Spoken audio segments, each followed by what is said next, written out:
الحمد لله رب العالمين والصلاة والسلام على سيد المرسلين وعلى آله وصحبه أجمعين أما بعد ബഹുമാനമുള്ള മുഅ്മിനീങ്ങളെ, അല്ലാഹു നമുക്ക് ഈ ബറക്കത്താക്കപ്പെട്ട ദിവസം നമുക്കും നമ്മോട് ബന്ധപ്പെട്ടവർക്കും എല്ലാം വളരെ കൂടുതൽ ഖൈർ വർദ്ധിപ്പിച്ചു നൽകട്ടെ. തുടർന്നുള്ള ദിവസങ്ങളെല്ലാം ആത്മവിശുദ്ധിയോടുകൂടി കഴിയാൻ അല്ലാഹു ഭാഗ്യം തരട്ടെ. നമ്മുടെ ഒരു ദിവസത്തെ സമയങ്ങളിൽ ഒരു വിശ്വാസി ചില സമയത്തിന് പ്രാധാന്യവും പരിഗണനയും പ്രത്യേകമായി നൽകേണ്ടതുണ്ട്. അതിലൊരു സമയമാണ് ഇശാഇന്റെ ശേഷമുള്ള സമയം. ഒരാൾ ചോദിച്ചിരുന്നു, ഇശ കഴിഞ്ഞാൽ പിന്നെ മുണ്ടാൻ പാടില്ല എന്ന് പറയേണ്ടത് ശരിയാണോ ഉസ്താദേ എന്ന് ചോദിച്ചിരുന്നു. ഇശ കഴിഞ്ഞാൽ മുണ്ടാൻ പാടില്ല. ഒരർത്ഥത്തിൽ ഇശ കഴിഞ്ഞാൽ മുണ്ടാൻ പാടില്ല എന്ന് ചോദിച്ചാൽ പാടില്ല. വേറൊരർത്ഥത്തിൽ ഇശ കഴിഞ്ഞ് മുണ്ടാൻ പാടുണ്ടോ എന്ന് വെച്ചാൽ പാടുണ്ട്. എന്ന് വെച്ചാൽ നിരുപാധികം മിണ്ടാൻ പാടില്ല എന്നില്ല, എന്നാൽ ചില മിണ്ടലുകൾക്ക് നിയന്ത്രണമുണ്ട് ആ ടൈമിൽ. ഒരു മുസ്ലിം ശ്രദ്ധിക്കേണ്ട ഒരു കാര്യമാണ്. നബി സല്ലല്ലാഹു അലൈഹി വസല്ലമ തങ്ങൾ പ്രത്യേകമായി വിലക്ക് പറഞ്ഞിട്ടുള്ള കാര്യങ്ങളിൽപ്പെട്ട ഒന്നാണ് ഇശ കഴിഞ്ഞിട്ടുള്ള അനാവശ്യ സംസാരങ്ങൾ. അപ്പൊ ഇശ കഴിഞ്ഞ് മുണ്ടാൻ പാടില്ലേ? അനാവശ്യം മുണ്ടാൻ പാടില്ല. ആവശ്യത്തിനോ മുണ്ട ഇശ കഴിഞ്ഞിട്ട്. അതേപ്പറ്റി ഒരു മസ്അല മഹാനവറുകൾ പറയാണ്, വയുക്റഹുൽ കലാമു ബഅദ സ്വലാത്തിൽ ഇശാഇ. ഇശ നിസ്കാരം കഴിഞ്ഞാൽ പിന്നെ മിണ്ടിപ്പറയൽ കറാഹത്താണ്, ഒഴിവാക്കേണ്ടതാണ്. പക്ഷെ ഇല്ലാ ഫീ ഖൈരിൻ, നല്ല കാര്യത്തിൽ ഒഴികെ. നല്ല കാര്യങ്ങൾ എത്രയും മിണ്ടി പറയാം, ഖൈറായ കാര്യങ്ങൾ എത്രയും മിണ്ടി പറഞ്ഞുകൊണ്ടും പ്രവർത്തിച്ചുകൊണ്ടും ഇരിക്കാം ഇശ കഴിഞ്ഞതിന് ശേഷം. ഈ നല്ല കാര്യം എന്ന് പറഞ്ഞാൽ ഏതാണ്? അതൊക്കെ ദിക്ർ ചൊല്ലുക, സുബ്ഹാനല്ലാഹോ അൽഹംദുലില്ലാഹോ, അങ്ങനെ റബ്ബിന് വേണ്ടിയിട്ടുള്ള ദിക്റുകൾ ചൊല്ലുന്നതിനാണ് ഏറ്റവും ഖൈറായത് എന്ന് പറയാം.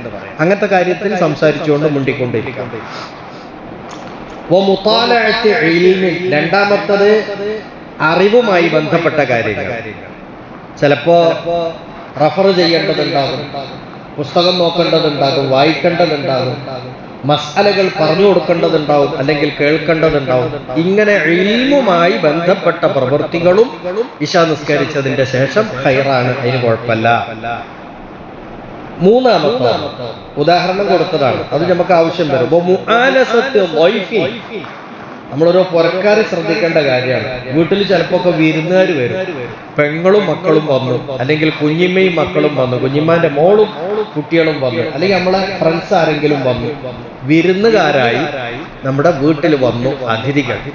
അങ്ങനെ അവരുമായി കുശലം പറയുക, അവർക്കൊരു സന്തോഷം കൊടുക്കുക എന്നുള്ള നിലക്ക് സംസാരിക്കേണ്ടതുണ്ട്. ആ സംസാരവും ഇശ നിസ്കാരത്തിന്റെ ശേഷം കുഴപ്പമില്ലാത്തതാണ്, അനുവദിക്കപ്പെട്ടതാണ്, നല്ലതാണ്. അതല്ലാത്ത മറ്റു കാര്യങ്ങളിൽ ഏർപ്പെടരുത്. ഇപ്പൊ ഒരു വീട്ടിലേക്ക് വിരുന്നുകാരൻ വന്നപ്പോ പുറക്കാരൻ പറയാം, ഞാൻ സാധാരണ 9 മണിക്ക് ഉറങ്ങലാന്ന് പറഞ്ഞു, 3 വേഗം കിടന്നുറങ്ങാൻ പോയി. ഈ വിരുന്ന് വന്നവർക്ക് മനസ്സിലൊരു പ്രയാസം ഉണ്ടാവില്ല. ഒരു പുരയിൽ വന്നിട്ട് അയാൾക്ക് മിണ്ടാൻ കൂടി നേരല്ല, 4 വർത്താനം പറയാനും കൂടി വിശേഷം പറയാനും കൂടി സമയമല്ല, അതിനൊന്നും അയാൾക്ക് മനസ്സില്ലാന്ന് പറയുമ്പോൾ അയാളുടെ മനസ്സിലൊരു വെറുപ്പുണ്ടാവും.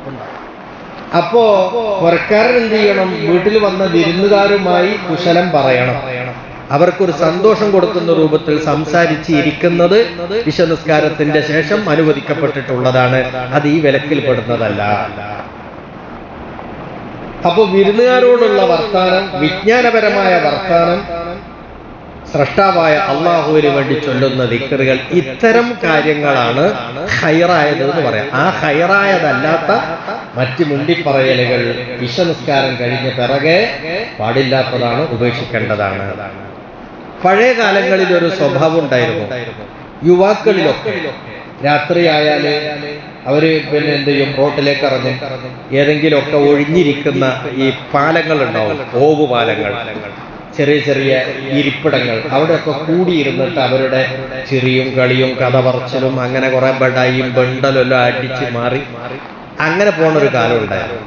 ഇപ്പൊ അത് പോയി. ഇപ്പൊ എല്ലാവർക്കും മൊബൈൽ ആയതുകൊണ്ട് ഇപ്പൊ ചാറ്റിംഗ് ആണ്. ഈ ചാറ്റിംഗ് ആയാലും പാലത്തിന്മേലിൽ ഇരിക്കലായാലും എന്തായിരുന്നാലും ഇശ കഴിഞ്ഞിട്ടുള്ള ഈ കൂടിച്ചേർന്ന് വേണ്ടാത്ത വർത്താനങ്ങളും ചെറിയും കളിയും തമാശകളും പറഞ്ഞിങ്ങനെ പോകുക എന്നുള്ളത് അതെന്തല്ല, ഒരു മുസ്ലിമായ മനുഷ്യന് നല്ലതല്ല. ഓന്റെ സംസ്കാരത്തിൽ അങ്ങനെ വരാൻ പാടില്ല. നബിതങ്ങൾ വിലക്കിയ കാര്യങ്ങളിൽ പെട്ടതാണത്. ഇന്നും ഇപ്പൊ ചിലരുണ്ടത്രേ രാത്രി 12-1 മണിക്കൊക്കെയാണ് വീട്ടിൽ വരിക ബാല്യക്കാരൻ. എന്താ അങ്ങനെ വരുന്നത്? അവന്റെ സമയം എവിടെ പോയി? ഈ സമയമൊക്കെ എവിടെയായിരുന്നു?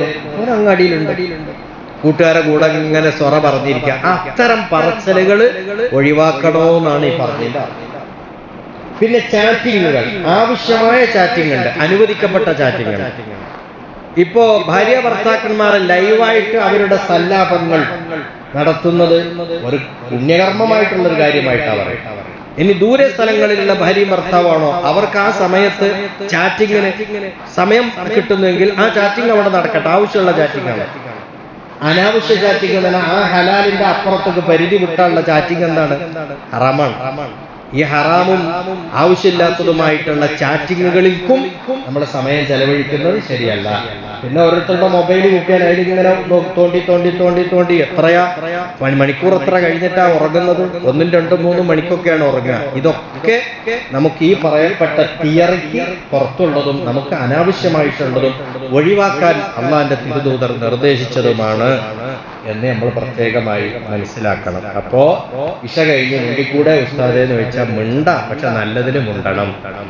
മിണ്ട പാടില്ലേ ഉസ്താദെ? പാടില്ല, പക്ഷെ അനാവശ്യമായ കാര്യങ്ങളിലൊന്നും മുണ്ടി പറയാൻ നിൽക്കരുത്. കാരണം ഇശ കഴിഞ്ഞ ടൈം അങ്ങനത്തെ ഒരു പ്രത്യേകമായ ടൈമാണ്. രാത്രി നമ്മുടെ ഇബാദത്തുകളൊക്കെ ഒന്ന് ഒരു അവസാനത്തിലേക്ക് എത്തിച്ച് ഇനി നമ്മുടെ ഇനി അങ്ങോട്ടാ പോവുക, ഇനി ഉറങ്ങാൻ പോണതല്ലേ. എന്തായിരിക്കും ഉറക്കിന്റെ അവസ്ഥ എന്ന് ആർക്കും പറയാൻ പറ്റില്ല. ഈ ഉറക്കത്തിൽ നിന്ന് ഉണരാതെ മരണത്തിലേക്ക് പോയ എത്ര ആളുകളുണ്ട്, സ്ത്രീകളുണ്ട്, പുരുഷന്മാരുണ്ട്. അപ്പൊ ഇന്നാള് ഞങ്ങളുടെ നാട്ടിൽ ഞങ്ങളുടെ അയൽവക്കത്ത് തന്നെ നല്ല ചെറുപ്പക്കാരി വീട്ടുമ്മയാണ്.